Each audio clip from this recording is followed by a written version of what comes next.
And Representative UNICEF Nigeria, Peter Hawkins, joins us virtually from Maiduguri for more of the World Humanitarian Day. Good to have you join us. Good afternoon. How are you? I'm well, thank you. In the wake of the Boko Haram insurgency, we saw the level of displacement, especially in Borno. But it does seem like we haven't seen that level of attacks coming from the Boko Haram sect, but we've seen attacks from bandits. So talk to us about how serious the humanitarian crisis in Nigeria is today and what level of displacement you are witnessing.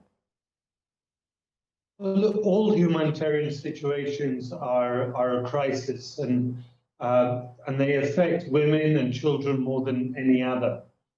Here in Borno and state, the situation has fluctuated over the years. If we look at compare Borno in 2015 to today, there's been incredible improvement in that.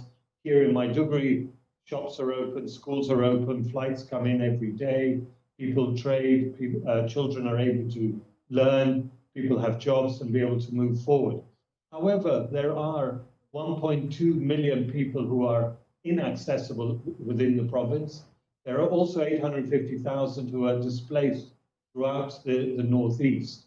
And it's for them that I think today, Humanitarian Day, International Humanitarian Day, marks a special recognition that our response to them, both the government and the international community's response, one, has to step up, two, has to continue over the next few years, but three, has to focus on some of the real tangible issues that children and women are faced with every day.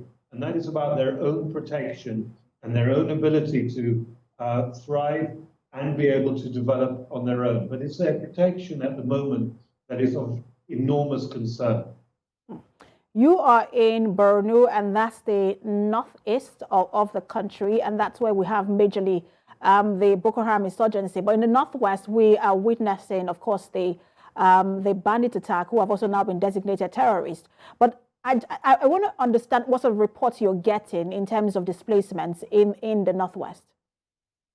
I think you're right. The northeast is about the insurgency, and the northwest is about a multiple of different things. I was in the northwest myself only last week.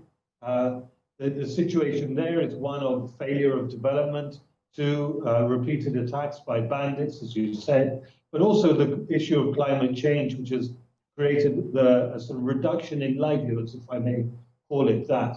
The impact on all of this is, one, we're seeing nutritional levels of 17.95% amongst the young children. This is of enormous concern. What we have to do is revitalize the primary healthcare centers, ensure that they deliver services at one stop, so nutrition, immunization, and maternal care. And it's the nutrition side that is of enormous concern at the moment. 17.9% in any other situation would be considered a real emergency. The stunting rates are up to 42%. That means that the cognitive and physical development of young children is going to be constrained throughout their life. And it's all of these sort of things that we need to address with a high degree of urgency and importance. I wish I could talk with you about the president's statement, but I'm told, unfortunately, my time is up. Thank you so much for talking to us, Peter Hawkins. Thank you very much indeed.